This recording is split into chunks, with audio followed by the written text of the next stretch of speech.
Hello everyone, and welcome to this Scholastic Education tutorial video. And today we are going to take a look at how to add students and edit students and teachers in the Scholastic Learning Zone.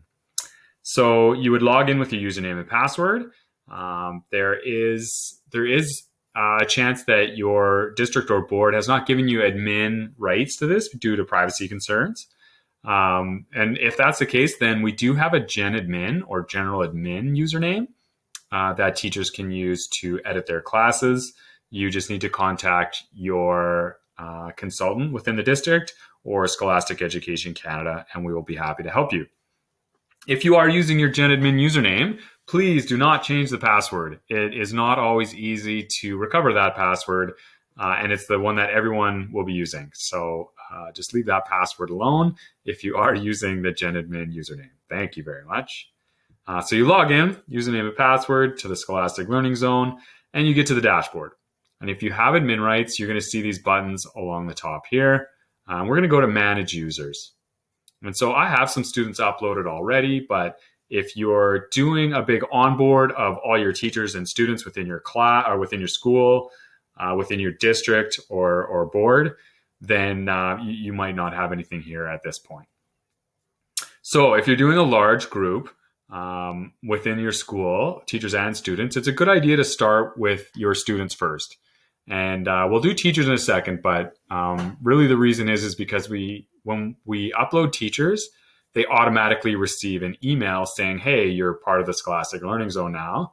And if they're super keen, they might hop on and take a look at their class. And if there's no students there, you're going to get a bunch of emails saying something's wrong. So it's just a lot easier to have all the students set up first and then set up your teachers. Okay, so Students tab. Now we want to add students. We can add them manually. If we have a couple students, then that's fine. But if you have a large group of students, it tends to be easier to use the CSV file, which I will show you first. So you just click on this, and then it'll give you a sample of what we need. So first name, last name, username needs to be unique for each student.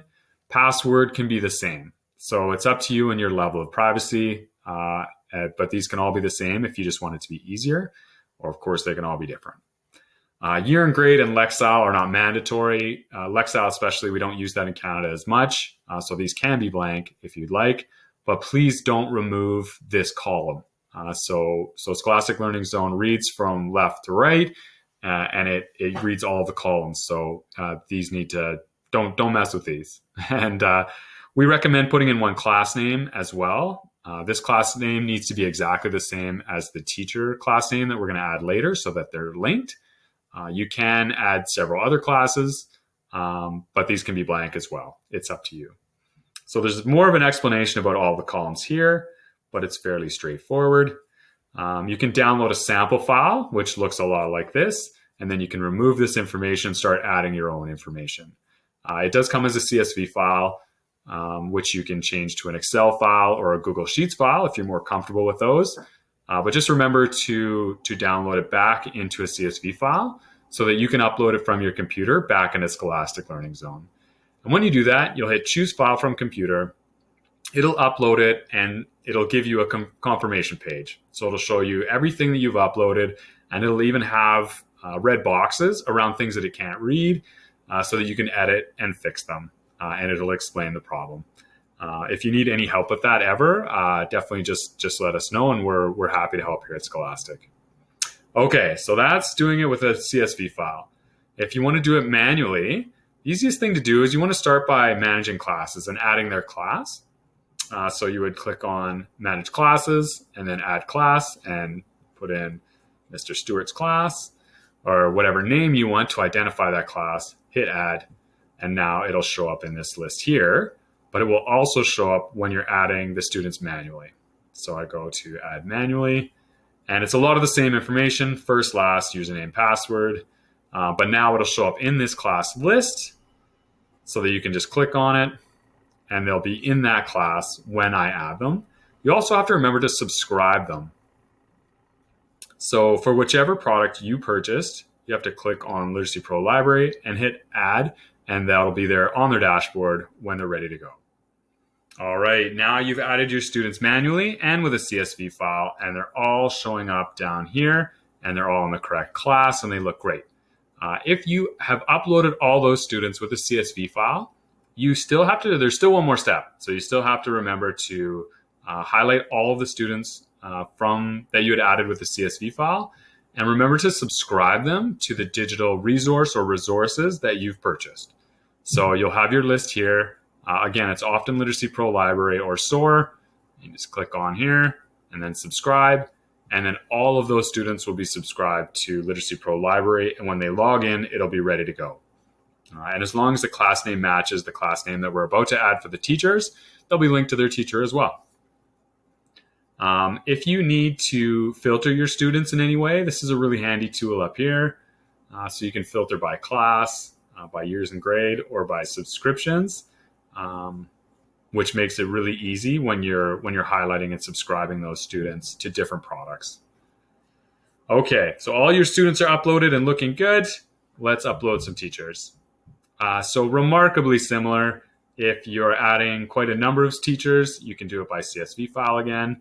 We need far less information this time. First name, last name, username needs to be unique, and their email, and then of course their class. And since you just uploaded their students, you have to use that exact same class name in this column as well, and that will link them nicely.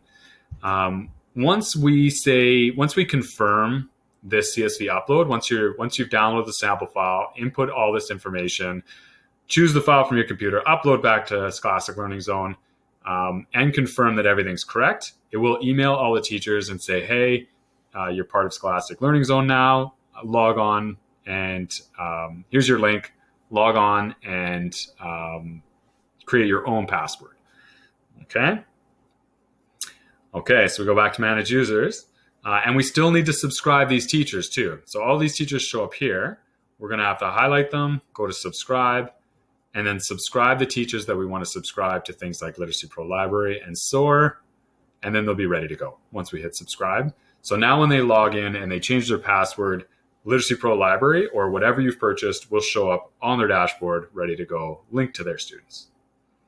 If you're just doing a few teachers, you can go add manually.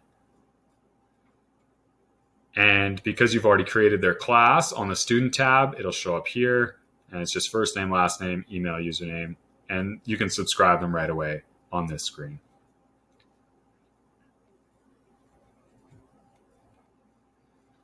If you've already uploaded all of your teachers and students and you want to edit individual profiles, you can go to their edit button here, and all their information displays, and you can change anything that you need.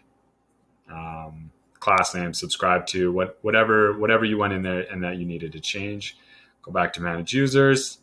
If you ever want to remove students, you can always go to the little delete icon here as well, and it asks you a few questions, but that's how you can just delete students, student profiles or teacher profiles as well. And that's it. That's it in a nutshell. Thank you so much for watching and have a wonderful week. If you have any questions about this video, you can email me at scampbell@scholastic.ca. Thank you.